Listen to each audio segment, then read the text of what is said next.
originally from New York, live really in North Carolina. That's where I've been based for about 12 years. And right now, currently I'm living in Brisbane. I've received a fellowship to come and get my master's in peace and conflict resolution. 3, 2, 1, begin.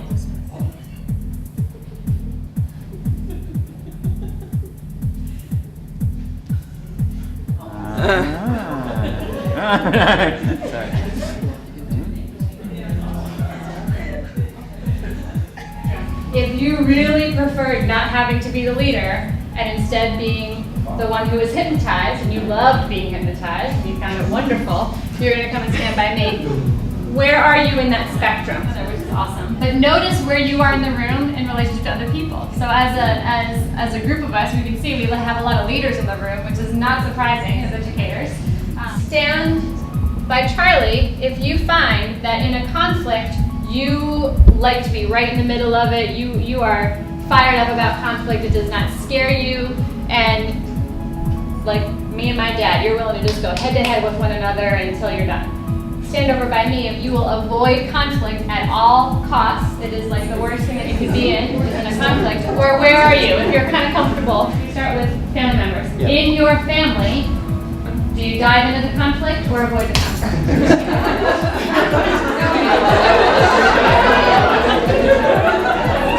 And with the school, you've got to set up that safe environment so that it's not an attack on teaching practice, right, or whatever, you're questioning other things. Right. If there's an issue we're absolutely passionate about, we might be absolutely right next door to Charlie. And then other things we might be more in the middle ground. So I think it depends on the issue as well. Yeah. So I've almost had the exact same reason explained, but we're in opposite spots on the line. On the line, got it. So the reasoning is different, but where you choose to put yourself. I think why I like this activity with kids is that they can see and they can have conversations about who they are and see the other people in other places. So exciting about being here, though, is that this is what I love to do, is talk about kids and education and conflict resolution. Here just really to share with you what I've done in my work with the Peaceful Schools program. Yeah, so how do we give them practice, practice, practice? And that's really the model of the class that I've been teaching, is giving kids a safe place to practice with one another, with situations that are as relevant as possible. So I pull from them, what are your conflicts like? What is it that you're struggling with? And we practice that in a safe container. And the hope is so that when they go out and encounter it, they've done it before. And they have a kinesthetic memory and a body memory and a language memory of actually doing some of this stuff. Being able to do it at school in places where they're practicing with one another, to be able to carry it through from primary school to secondary school, and then also to be empowered enough to be able to bring it home so that it doesn't just live in the bubble at school. Yeah. Oftentimes, I think actually with every single conflict resolution class that I've taught, when we talk about what are the really hard conflicts, what are the ones who are the people in your lives that you keep fighting up against, and that the conflict is ongoing and just the bane of your existence, And siblings are often a place that we spend a lot of time working. I'm really focusing on conflict resolution skills for exactly that reason, especially now there's been so much emphasis on bullying that kids and parents think that any conflict falls under the category of bullying, and it just doesn't. I mean, there are misunderstandings, shifting friendships, and so this is a skill that we're teaching the kids too. Is you'll see one of our micro skills is understanding the kind of conflict that you're in is a skill that we try and develop for the kids. That's a really important point. Thank you for bringing that up. Okay, so my goals for us by the end of the session are really just 3 main goals, and the first is a deeper understanding of the impact of social curriculum.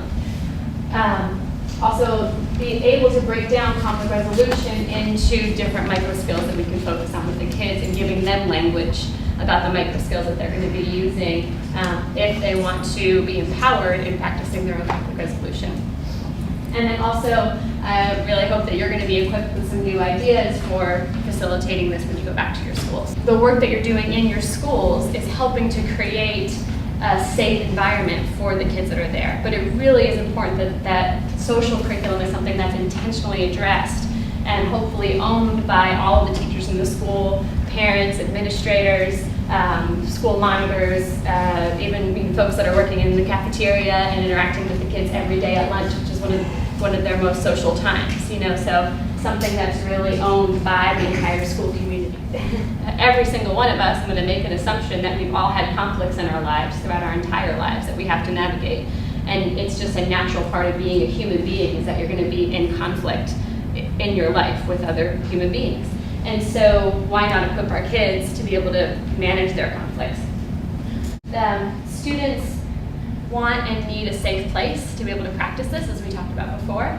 The conflict resolution class that I teach for year 6 kids, I don't have to spend a lot of time enrolling them in wanting to be there. They want to be there. They know that this is hard. Their social worlds are so important to them.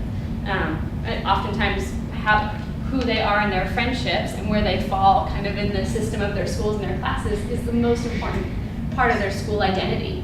And so they really do want help navigating this stuff. So it's easy to enroll the kids, especially if we can make it fun and play a lot of games and things too. So students learn best when they feel safe in school. If they're happy and confident, comfortable socially, then they can attend to their academic studies.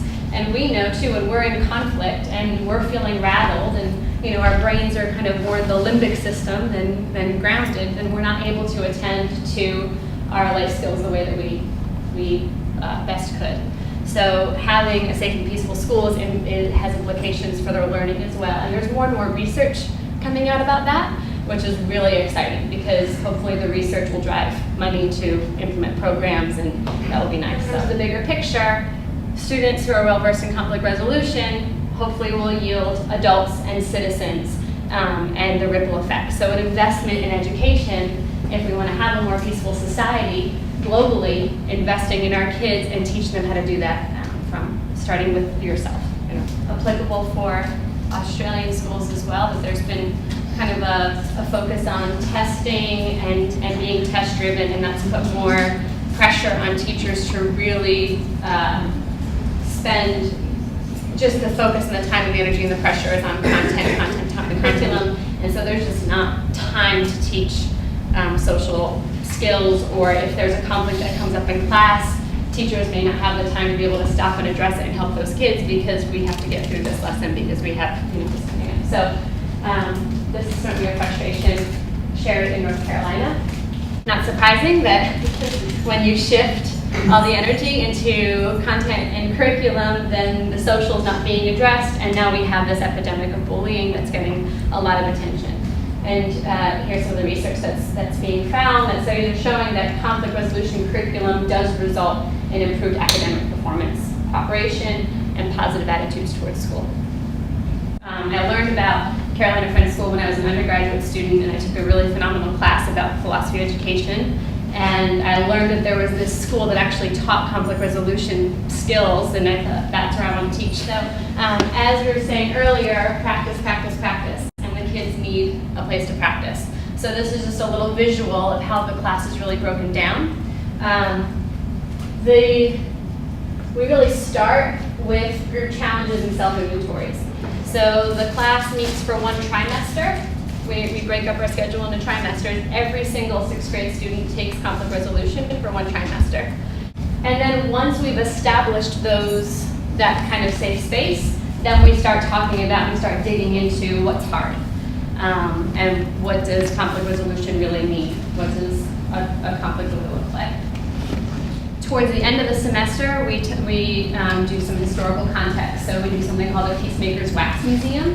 And each student chooses a famous peacemaker, either from the past or currently, that they study. And then we have a little wax museum, and they pretend to be a talking wax statue. And they prepare a speech about that person. They dress up in costume. And whoever does Gandhi's really popular, so whoever does Gandhi is always my favorite because they've got the white sheet, the little glasses, and sitting cross-legged, reading their Gandhi speech. But some really amazing people that they learn about through the historical context, and also a model for the work that's happening out there in the world. Paying it forward can be random acts of kindness, just fun things for them to go out into the community and share. Sometimes it's sharing their conflict resolution skills, and we've had groups that would write little notes and stick them on the mirrors in the bathroom, like, wow, you look great today, or I hope you have a great day, just little things to encourage and boost them around in the school. It also is a great way for them to feel empowered. So the more that I've been presenting, I've been taking work that they've been doing and sharing it with other people, and they've been sharing with other schools. And that's a really cool way. When Carolyn and Innika were there, it was so important to those kids that they were talking to people from all over the world about the work that they've been doing, and think about the empowerment that comes from there. A lot of the work you'll see later on is generated from them, and they know that I'm sharing it far and wide, and that feels really good. So that can be paying it forward as Can I well. ask one more question? Sure, yeah. In terms of the order of how you've done that, Yeah. would you start with the group challenges, move through, is that how you would do it? Like Pretty much. educational? Yep. The very first thing we do when the kids come to conflict resolution is they sit in a circle, and I usually set up my classroom as a circle, and we play a game called A Strong Wind Blows. And it's just a way for them to learn about each other. It's a very gentle kind of game. It's a getting to know you game. Have you heard of it before? Or A Big Wind Blows? Oh, it's really great. The kids sit in a circle, and you can do this with any age. Even I do it with the grown-ups. And you have a circle minus one chair. So I'll start out standing in the middle of the circle, and I have to say something that applies to me. And if it applies to you as well, then you have to stand up and get a different chair. So I might say something like the bingo categories. Strong wind blows for anyone who's left-handed. And because that applies to me, anyone else who's left-handed has to stand up, and I go and steal someone's chair, and they try and get a new seat, and someone's left in the middle. And then they might say, a strong wind blows for anyone who has a big sister.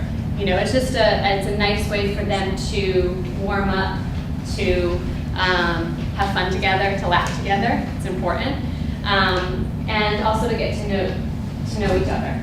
And then I'll invite them to go a little bit, deeper. Maybe a strong wind blows for anyone who's ever been hurt by their best friend. Or a strong wind blows for anyone who ever thinks they might have bullied someone and feels really bad about it and doesn't know what to do. So you can once they've started kind of on a surface level, you can invite them to go a little bit deeper with sharing and building that safe space and safe community. The next thing that we do, speaking of, is our community agreements, our classroom agreements, which I think is really essential to have them generate what do they need to feel safe in class. Instead of me handing them the classroom rules, we spend half a class period at least, if not more, hearing from them, what do you need to feel safe? And what can you offer in order to create a safe space for other people? So once we get into group games and challenges, I know I said I'd start my still, right? Just switching. I do let them struggle with it. I give them something that's going to be a challenge. And if they get into a conflict, then I say, great, oh good, now we have something real to work with. They're like, Crystal, you're happy that we're fighting with each other? Well, yeah, now we have something real and authentic that we can work through and solve and find closure. Escalator, and talking about conflict escalating and conflict de-escalating. So I want to use that model with you today. This is just a great way to generate the kids' ideas about what conflict is, what it feels like to get into conflict, and then how to take them back down to the other side. At the very top, this is what we call, or I call, the kaboom moment. And that's when you lose it. That's when the conflict has reached its pinnacle. Hopefully in a non-violent way. Sometimes conflicts end in violence, and a fight might break out. Sometimes the kaboom moment is just knowing that you've reached your maximum, Kaboom comes from, there was this kind of scary but funny later on incident with one of our staff members. They were cutting down some trees. We have a really beautiful campus with a lot of trees, and John McGovern, who's the vice principal of the school, was out there helping out with the trees coming down, and the way that they had tried to get the tree to fall was off a little bit, and he was standing right where the tree was falling and was able to jump out of the way just in the nick of time. And someone was asking him, like, John, what did you do? How did you get out of the way? And he said, well, there's just a little bit of space between cut and boom.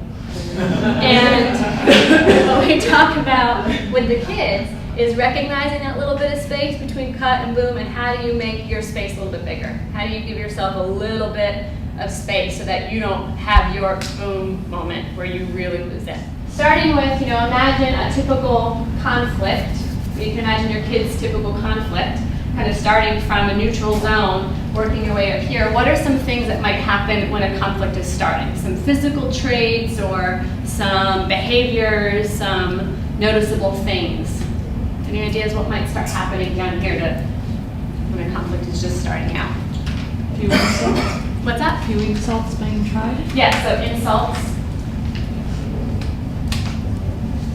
Yeah. Annoying behaviors. Yeah.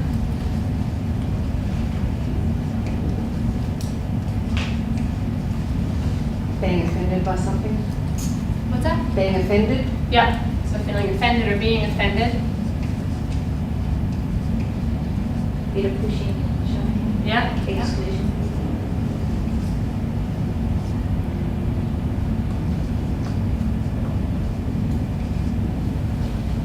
What else might be happening?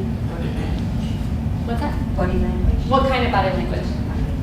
Mean looks or. Yeah, okay, so turning mean backwards looks, or yeah. Eye rolling maybe, especially with the girls. Girl conflict is a whole different animal than boy conflict, and we definitely talk about that in class. I've taught a class just for girls, and it's called Rehearsal for Life for Girls, and we talk just about relational aggression and things like that. So yeah, mean looks, exclusion, eye rolling.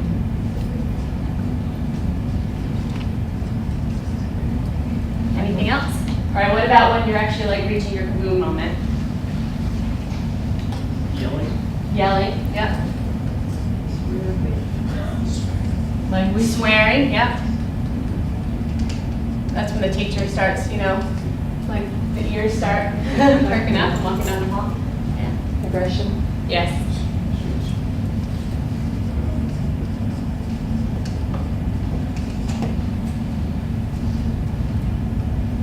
Let's take one more second or one more minute. Think about, for you, can you identify your own, and this is something I'd ask the kids, it's kind of a mini self-inventory, can you see yourself here? Or is there something else that happens for you that's not represented on this list yet? Getting others involved. Yes. Talking to each other. Yeah, definitely. Recording. So enrolling others? Avoidance. Just walking away. Yes. Yeah, avoidance and walking away can be a conflict resolution strategy. It can also happen over here, or it can be something that could contribute to the conflict if it's not dealing with it. It's a tricky one. Sometimes walking away helps the situation, and sometimes it just postpones it for escalated conflict later on. Insults, annoying behaviors, your heart rate's thumping, there's eye rolling, or maybe someone's just getting really quiet, there's maybe pushing and shoving, maybe more so with boys, avoidance, aggression, you're blaming yourself, blaming other people, shutting other people down. So all of these things are contributing to a conflict escalating. And of course, you saw me write them, they're not in any particular order, they're just possible ways that a conflict can escalate. When we talk about this with the kids, it's just so that they can be aware and they can start to notice it for themselves. So, we've reached our kaboom moment. We can spend some time with the kids. I have them do a little bit of processing about what does your kaboom moment look like? What happens for you? So this is a really great place to do some work. I don't think we're going to do it right now, but just building some self-awareness. And then that leading to some strategies of how to give yourself some space between cot and boom.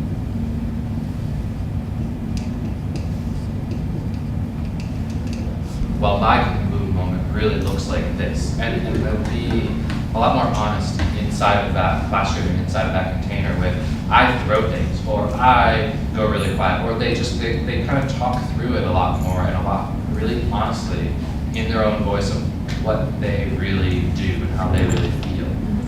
So I feel like you said. Yeah, there's something really great that happens for kids when you see them saying something out loud, because once it's out there, sometimes it's not as scary too, because you've shared it, you've released it, now your classmates, hopefully who are supporting you, it it can be empowering, to share. But it can also be really vulnerable. When you're at your kaboom moment, let's take it from the top. When you've reached your kaboom moment, when the conflict is at its pinnacle, what are some ways to start de-escalating a conflict? What are some ways to initiate a turning point? Breathe. It's a great strategy. Talk about it with someone. Yes. Take yourself out of the situation. Yes. Mediation. I'm going to put a little star next to remove yourself, because it might be remove yourself, figure out what you need to do to come back and handle the situation. Because taking yourself out of here is not going to get you resolution. But also, in my classroom, Yeah. I'll say to the kids, look, I don't want to discuss it right now. Yes. We need to talk about this later. Yes. And I try and get the kids to say that too. So communication, so that otherwise the kids think, oh, they just walked off on me. I was talking to them and they just walked off. So they've got to learn to communicate what they're thinking and feeling so that they can remove themselves from that Yep. situation. Yep. That's also a good time for some self-reflection. Yep. Okay, I heard mediation.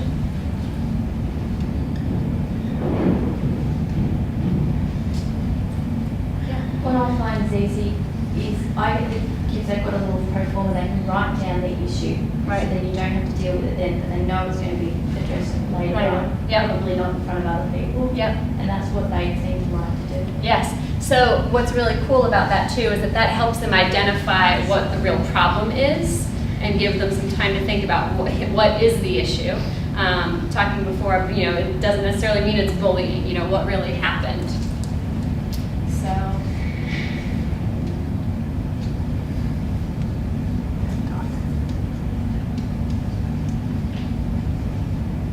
You'll see I have something similar in the handout too that gives them a place to reflect on it and write it down. Okay, what else? Do some exercise. Just get Yes. the adrenaline.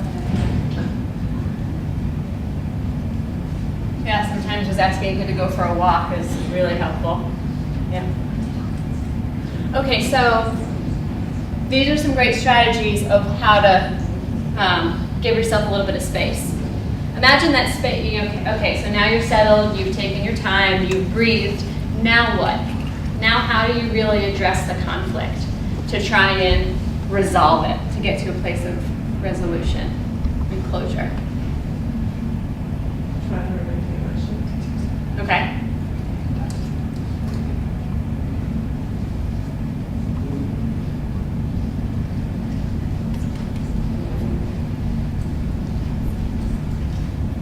We need to find a way to open a dialogue. So Yes. any sort of precursors to a different kind of more constructive dialogue. I really like how you put that too, because open the dialogue is the first step in the process. It's even before you have the dialogue. You know what I mean? So establishing, can we talk this out now? Do we need some help? Do we need a staff member? Do we need a teacher to help us out? So it's kind of the checking in to make sure the other person's ready to talk about it. Making sure that you've got some agreement that, okay, are we ready to talk about what happened now? And seeing what might be needed to open the dialogue. I think that's a really important step in the process. Acknowledge feelings. What's that? Acknowledge Yes. emotions. Yes.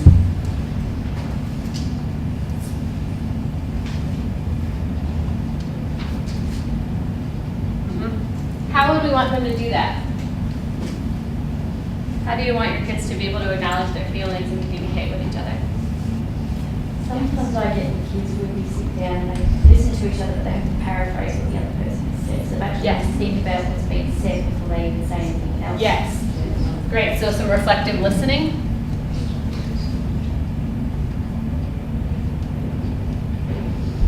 We spend a lot of time talking about that one. Especially in my family growing up, I don't think we listened to each other. We waited for our turn to talk. And when the other person was talking, we were figuring out what we were really going to say without actually listening and hearing what the other person was saying. So my Italian family was a great example for that one. You mentioned the expression expressing it like in I statements Yes. rather than you statements. Exactly. Okay, so reflective listening, I statements. So you've got this dialogue going on. Sometimes it might be, you know, do you need help? Is this something we can manage on our own, or do we want a teacher to be there?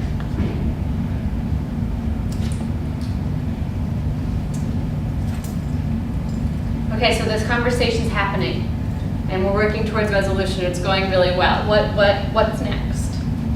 What do you think to make you feel better? Yes. Like asking what the other person what they need, or asking yourself what you need. Both. Both are important. So we need some solutions. So Yes. It's been conflicted. You acknowledge the feelings. Some of this that we're working toward. What are we going to do so this doesn't? Exactly. And a really important part of that, I find, is for each side to acknowledge how they've contributed to the conflict. So a shared sense of ownership. It's very, very, very rare for a conflict to completely be one side's fault and not the other. I mean, of course, there's different situations, but for kids to be able to practice not just what you did to me, but what maybe was I doing on this end of the spectrum that contributed to the escalation of the conflict. So we talk about ownership and accepting ownership, and different ways to say you're sorry.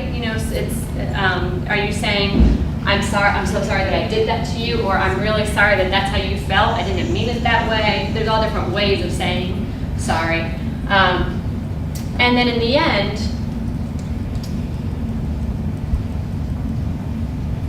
so how do you know we're done?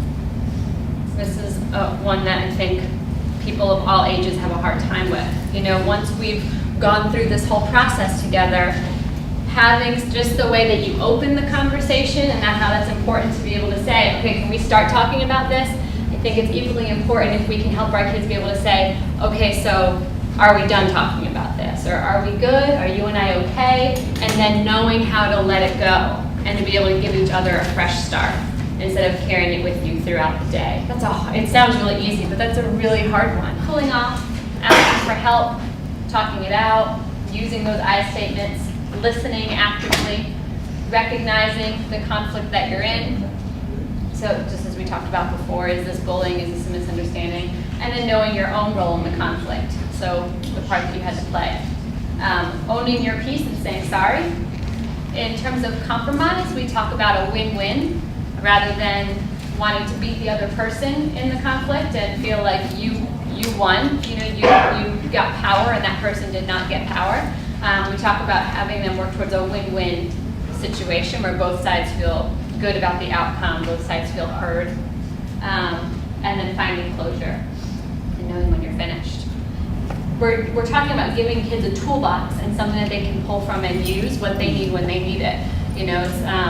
It's just to empower them with a skill set. So all of these things are very fluid, and what I try and tell the kids is that there's nothing I can give you that's going to apply to every situation.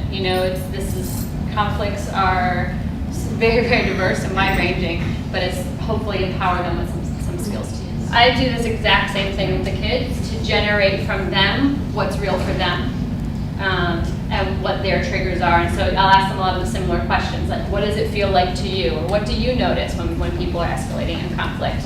The more ownership and the more relevance for the kids, the better. Yes, there are some kids that are going to be uncomfortable, and we all have, different kinds of learners.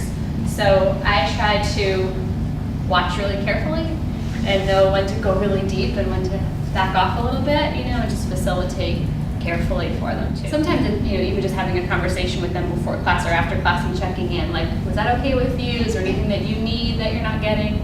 Can go a long way with that kid feeling like you're a safe person and that you're going to make sure that they're okay.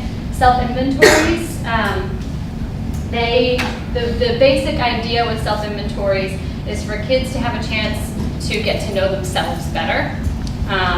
This goes really well for younger kids, and older kids as well. I mean, kids a lot of them like talking about themselves or learning about themselves or doing some self-reflection. So what are their conflict triggers? Where do they see themselves on this spectrum? Sometimes it's How do you react to a conflict? Are you a person who avoids conflict at all costs and you will do anything in your power to not be in a conflict? Or are you someone who, when you see other people in conflict, you want to get right in there and help them out and be a part of it? You know, so we all react to conflict differently. Know what your triggers are. Know who triggers you in your life. Who are the people that are going to be likely to push your buttons and that you're probably going to come up against over and over and over again, and how do you deal with that? What are some strategies? Our own growing edges, and then empowering their own growth and their own learning. How do you sustain the interest and session after session after session, processing with the kids? I'd love to hear. Yeah. How to keep it alive. Yeah. And interesting. You mean from class to class, from day to day? Yeah, exactly. I try and do something active, at least, even if it's a 5-minute game.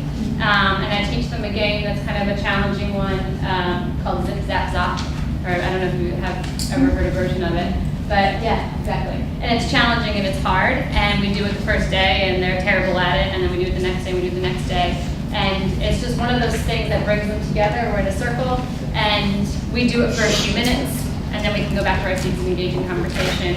Or if I find that we're getting really stagnant, or if it's getting a little bit tense, that's a nice thing to end the class with as a school. So this is where we gather every morning. We settle in as a community for 10 minutes, which is a Quaker practice, and we have 10 minutes of silence, and the lights go out, and it's a time where the kids can really just settle in, and the staff too. And so transition from whatever was happening in the morning, just a little bit of quiet space, and that's a Quaker practice. Interestingly enough, it's also, there's research on it now in terms of mindfulness and meditation, that it also helps with it has all kinds of implications about your brain and just being a part of well-being, you know, so it's built into our school day, which is really nice. What's nice about settling in is that if I have a group of kids, I teach math as well, I teach social studies. And if I'm teaching my math class and they all come in and there's a lot of, you know, just wild energy and they're all over the place, I can say, okay guys, let's just settle in for a minute before we get started. It's not punitive at all, it's just an invitation to just get quiet in our bodies and transition mentally and physically, and then we can get started as a class. So that's kind of nice. So, I'll skip this one. Coming back to this, I'm going to come back to that in just a second. This is a picture of my staff, and they all are so very happy because it's right after the last day of school. They're celebrating the end of the school year, so one of my colleagues took that picture for me because I was thinking about them and really missing them rounding out the year together. And so Meg, our librarian, took that picture, and it made me a little teary when I saw it. But there's a lot of wealth of knowledge and experience, and some folks that have been teaching since the school began in the early 70s. Henry Walker, who's right there, came in just I think 3 or 4 years after the school opened. So there's a lot of eldering that happens on the staff. So even as someone with, in some schools, 7 years experience might sound like, a middle level or, experienced teacher, and I still felt like a baby, on this staff. And I had a lot of really wonderful mentoring. So that's really where all this comes from, is from that. So they're wonderful. And we do a lot in terms of peace education. There's our social curriculum that we already talked about a little bit, community agreements that we generate together, media literacy classes. I've taught classes in just the ideas of privilege and race and power and privilege. Those are really interesting conversations, I think, that really are more for grade 7-ish, but really grades 8 and upwards in the secondary level. I think conversations about privilege can point to these directions and a little bit more developmentally appropriate for what they're grappling with and what they're starting to notice in terms of disparity of socioeconomic backgrounds and different languages we speak, and different, especially those of you who teach in schools that have a lot of diversity. Those are important conversations to start with the kids. So it's nice to teach in a school where I can talk about privilege. About form theater. And the basics is that the kids create a skit about something that's hard for them. So they might create a skit about a hard dynamic at home with a sibling, or almost every single time that I offer the class, there's a skit about rumors or friendship shifting. So girls will usually get together and there'll be some kind of a skit where, you know, you're all friends, and then the one girl goes to sit down at the lunch table and all of a sudden out of nowhere is shunned by the other girls. They work together in groups, they create their skits themselves, and then they'll do a performance for the rest of the class or the whole middle school or a whole other school, depending on how big our production is. But they present the problem, and so for example, with the lunch table scenario, you'll have the girls that perform this skit of the problem happening and of the conflict taking place. And it might feel awkward, and the audience might go, oh, that's so hard and that's terrible, and I remember when that was me. And then the audience is invited to replace the character who's really struggling and come up and try to resolve the conflict. And what would you do? And what would you do if you were that girl? Or what would you do if you were the bystander in that scenario? So oftentimes there's the head girl, the mean girl, you know, the one that's got all the power, and then the other girls that are kind of, you know, aligning themselves with the more powerful young girl. And so you can replace those characters and enact what to do differently. So it's a really great way to practice and to embody, to keeping it real, you know, keep it real, keep it authentic. What would it really be? And I have them run it through as authentically as they can. And then at the end, I'll say, okay, now you can do the Jersey Shore version and let that side come out, you know. But Rehearsal for Life has really been, I would say, very effective. In our middle school, when fifth graders come to the middle school, they get an 8th grade mentor. Which I think is really cool, because that means that the 8th graders are really excited about the little guys coming up from lower school. And so instead of the dynamic of picking on them the way that we were teased, it's, ooh, I get to be a mentor. You know, so that's a really cool, simple way to build some collaboration and some community in the schools as well. That's really great. Thank you. It's just like to thank Crystal so much, because well, we just know your work is so inspiring, and it fits, doesn't it, with our work? And to Charlie as well. So a very big Aussie thank